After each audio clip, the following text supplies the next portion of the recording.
1000 साल पहले तक उत्तर भारत के ज्यादातर हिस्से पर राजपूत राजाओं का शासन था। धीरे धीरे उनका पतन शुरू हुआ। पहले मोहम्मद गजनी ने उन्हें हराया, फिर गौरी ने। इसके बाद राजपूतों ने अलाउद्दीन खिलजी से मात खाई और फिर बाबर, अकबर, मराठों से होता हुआ यह सिलसिला अंग्रेजों तक गया। हालांकि इस सिलसिले में मराठों और अंग्रेजों को छोड़ा जा सकता है, क्योंकि तब तक राजपूतों की ताकत पूरी तरह जा चुकी थी। जहां दिल्ली के शुरुआती सुल्तानों ने उन्हें भारत के पश्चिमी में स्थित रेतीले इलाके तक समेट दिया था, तो मुगलों ने उन्हें जागीरदार बनाकर छोड़ दिया था। खैर, नमस्कार, मेरा नाम है विनोद यादव और आप देखना शुरू कर चुके हो आपका अपना सरल हिस्ट्री चैनल, जहां आपको आपके इतिहास से रूबरू करवाया जाता है। आज के इस वीडियो में राजपूतों के हारने के कारणों की विस्तृत चर्चा करेंगे, इसलिए वीडियो को आखिर तक जरूर देखें। इस वीडियो में किसी को नीचा दिखाने की कोशिश नहीं की है, बल्कि हारने के कारणों की सच्चाई तक पहुंचने का प्रयास मात्र है।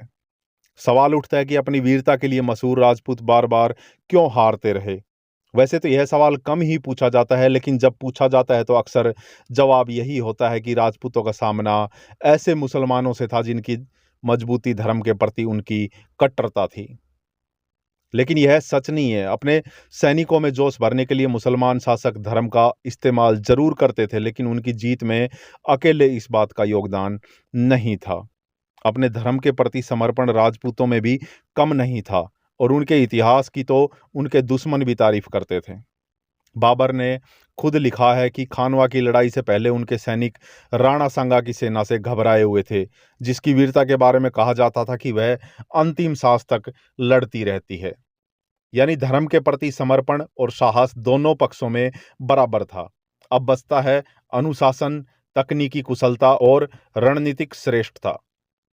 राजपूत इनमें से हर मोर्चे पर कमजोर थे। उनके विरोधी, जो अक्सर तुर्क होते थे, एक जटिल योजना के साथ लड़ते थे। इनमें अलग अलग काम करने वाली इकाइयां होती थी, जिनकी संख्या 5 तक होती थी।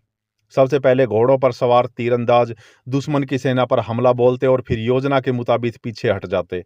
इससे दूसरा पक्ष सोचता कि विरोधी कमजोर पड़ रहा है और वह पूरी ताकत से धावा बोल देता था। लेकिन घोड़े पर सवार इन तीरंदाजों के पीछे एक केंद्रीय और उसके अगल बगल 2 सैन्य इकाइयां तैयार रहती थी। केंद्रीय सैन्य इकाई पूरी ताकत से धावा बोलने वाले दुश्मन को उलझाती और अगल बगल वाली 2 इकाइयां दुश्मन को चारों तरफ से घेर कर उस पर किनारों से हमला बोलती थी। आखिर में एक सुरक्षित टुकड़ी भी रहती थी, जिसे जरूरत पड़ने पर इस्तेमाल में लाया जाता था। इन इकाइयों में आपस में तुरंत संपर्क का सटीक इंतजाम रहता था। कब किसके आदेश का पालन होना है, इस बारे में निर्देश एकदम साफ रहते थे। यह एक ऐसी रणनीति व्यवस्था थी जिसमें जिम्मेदारियों का बंटवारा व्यक्ति की योग्यता देखकर किया जाता था। राजपूतों की रणनीतिक व्यवस्था इसके उलट थी। इसमें कोई जटिलता नहीं थी। उनकी सेना सीधे धावा बोलती थी और कमजोर पड़ने पर उनके पास प्लान बी यानी कि वैकल्पिक रणनीति का विकल्प नहीं होता था। जबकि उनके सामने जो योद्धा होते थे वे खैबर का दर्रा पार करके आते थे। बहुत दूर से आने वाले इन हमलावरों की तुलना में राजपूतों के पास अक्सर संख्या बल का लाभ होता था।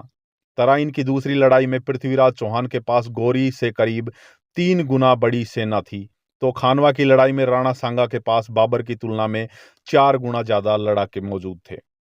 लेकिन सांगा की तुलना में बाबर की फौज कहीं ज्यादा अनुभवी थी। 1 साल पहले ही वह पानीपत की लड़ाई में इब्राहिम लोधी की विशाल फौज को हरा चुकी थी। बाबर के 10,000 सैनिकों ने लोधी की 1 लाख सैनिकों वाली फौज को घुटने टेकने पर मजबूर कर दिया था।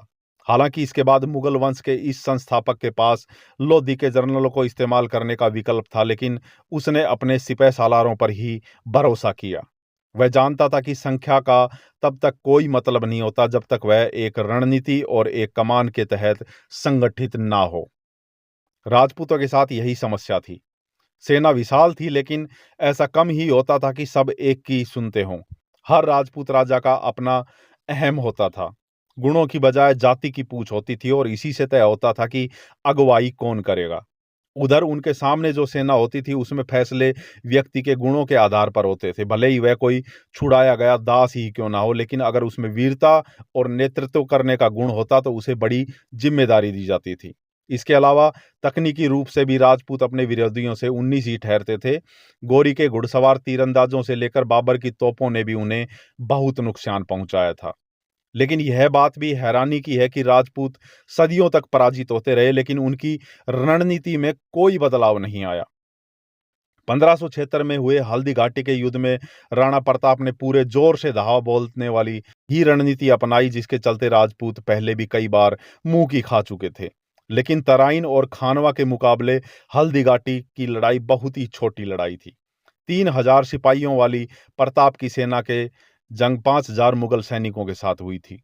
अक्सर इसे हिंदू राजपूत बनाम मुस्लिम साम्राज्य की लड़ाई के तौर पर पेश किया गया था, लेकिन ऐसा नहीं था। राणा प्रताप के साथ भील धनुर्धारी भी थे, जो अकबर से पहले उत्तर भारत पर राज कर चुके सूर्यवंश के हकीम साहबी। उधर मुगल सेना के सेनापति राजपूत राजा मान सिंह थे। हालांकि हल्दी घाटी में पराजित होने के बाद भी राणा प्रताप ने लड़ना जारी रखा। इसे सराहनीय कहा जा सकता है, लेकिन यह सच है कि मुगल सेना के लिए उनकी अहमियत एक छोटे मोटे बागी से ज्यादा नहीं थी। अब अगर प्रताप को अकबर के बराबर या ऊपर रखा जाता तो यह एक इस उपमहाद्वीप की सांप्रदायिक राजनीति के बारे में भी काफी कुछ बताता है। एक और कारण था जिसके बारे में माना जाता है कि उसने राजपूतों की पराजय में अहम योगदान दिया। यह है कि उनकी अफीम की लत। वैसे तो राजपूतों में अफीम का सेवन आम था, लेकिन लड़ाई के मोर्चों पर जाते हुए इसकी मात्रा खूब बढ़ा दी जाती थी। इसका नतीजा यह होता था कि उनमें से कई करो या मरो के अलावा कोई और निर्देश समझने की हालत में ही नहीं होते थे।